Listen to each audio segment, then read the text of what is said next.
یہ بتائیے گا کہ یہ جو آپ بہت اصرار سے فرماتے ہیں قول تک یا فعل تک، اس کا کوئی نتیجہ بھی مرتب ہوتا ہے؟ مثلا ایک آدمی ایک بڑی گمراہی کو پھیلا رہا ہے، تو اگر ہم اس کے صرف قول و فعل پر تنقید کرتے ہیں تو جو اس کے سننے والے ہیں ان کے لیے بھی دعوت کا ایک میدان کھلے گا، ایک بنیادی استدلال پہ لوگ آئیں گے، آرگومنٹ پہ بات ہوگی۔ اگر ہم نے شخصیت پہ کہہ دیا جھوٹ تو وہ بھی کہیں گے آگے سے جھوٹ۔ فائدہ کیا ہوتا ہے اس کا؟ یعنی سب سے بڑا فائدہ یہ ہوتا ہے کہ لوگوں کی توجہ اصل بات پر رہتی ہے، ان کے اندر ایک علمی استدلال کا ذوق پیدا ہوتا ہے، وہ چیزوں کو دلیل کی بنیاد پر جھٹلانا یا ان کی تصدیق کرنا سیکھتے ہیں۔ آپ یہ دیکھیے کہ ہمارے پیغمبر نے کیا اعلیٰ تعلیم دی ہے۔ یہودی بہت سی باتیں، بہت سے قصے اپنے ہاں کے سناتے رہتے تھے، ہر قوم میں اس طرح کی چیزیں ہوتی ہیں۔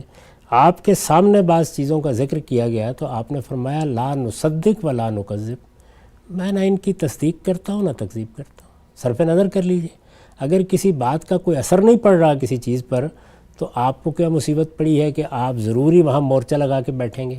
اور اگر اثر پڑ رہا ہے تو کوئی بات ہوگی نا، تو بات کی آپ تردید کریں، یا اس کا کوئی فعل ہوگا جس میں غلطی ہوگی اس کی غلطی واضح کریں۔ اس سے لوگوں کے اندر یہ چیز پیدا ہوگی کہ وہ محرکات طے کرنے اور پس منظر جاننے اور نیت پر حملہ کرنے اور بد زبانی کرنے اور بد تہذیبی سے گفتگو کرنے سے گریز کریں گے اور دلیل دینا سیکھیں گے، دلیل کی بنیاد پر بات کرنا سیکھیں گے۔ اس سے سوسائٹی میں امن پیدا ہوگا، اس سے متشددانہ رویوں کی حوصلہ شکنی ہوگی، اس سے لوگوں کے گلے کاٹنے کے طریقے اختیار نہیں کیے جائیں گے، اس سے لوگوں کے لیے آزار اور اذیتیں پیدا نہیں کی جائیں گی، اس سے اس طرح کے نعرے نہیں لگائے جائیں گے کہ جو پوری سوسائٹی کا امن و امان برباد کر دیتے ہیں، بلکہ بڑی سے بڑی غلطی بھی علم کی دنیا میں علمی طریقے سے زیر بحث آئے گی۔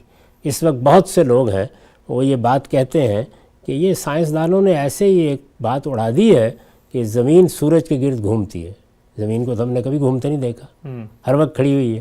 اب ظاہر ہے کہ اس زمانے میں جو علم ہمارے پاس ہے اس کی روشنی میں یہ ایک احمقانہ بات لگتی ہے، لیکن بڑے بڑے لوگ کہتے ہیں، تو پھر کیا ان کے بارے میں یہ طے کیا جائے کہ ان کا ذہنی توازن خراب ہے، یا ان کو معلوم ہے کہ سائنس درست کہہ رہی ہے لیکن یہ جھوٹ بول رہے ہیں؟ بھائی ایک خاص پس منظر میں ذہن کوئی رائے قائم کرتا ہے، بس ہم اس کی غلطی واضح کرنے تک محدود رہیں گے۔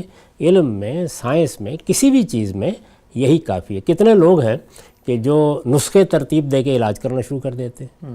میں یہ دیکھتا ہوں کہ اس زمانے میں لوگوں کو بالکل اس ذمہ داری کا احساس نہیں ہوتا کہ وہ لوگوں کو دوائیں تجویز کر رہے ہیں، اپنے تجربات ان کو بیان کر رہے ہیں، نتیجے کے طور پر بہت بڑے حادثے ہو جاتے ہیں۔ تو اس میں بھی آپ کیا کر سکتے ہیں؟ یہی کر سکتے ہیں کہ اس کی غلطی واضح کریں۔ کوئی روایت ہے تو اس کی غلطی واضح کریں، کوئی طرز عمل ہے تو اس کی غلطی واضح کریں، کسی نے کوئی کام شروع کر دیا ہے تو اس کی غلطی، اگر آپ کے نزدیک غلطی ہے تو اس کو واضح کریں۔ جس وقت آپ مکالمہ کریں گے، جس وقت آپ اپنی بات دلیل سے کہیں گے تو سوسائٹی کے اندر امن، برداشت، حوصلہ، تہذیب، شائستگی کی اقدار فروغ پائیں گی۔ جب آپ لوگوں کے محرکات طے کریں گے، ان کے خلاف پروپیگنڈے کا طریقہ اختیار کریں گے تو اس کا لازمی نتیجہ یہ نکلے گا کہ اس طرح کی چیزیں زیادہ فروغ پائیں گی، اس لیے کہ اس سے جذبات زیر بحث آ جاتے ہیں، اور جب جذبات زیر بحث آ جائیں تو پھر کسی کو کوئی بات سمجھانا آسان نہیں ہوتا۔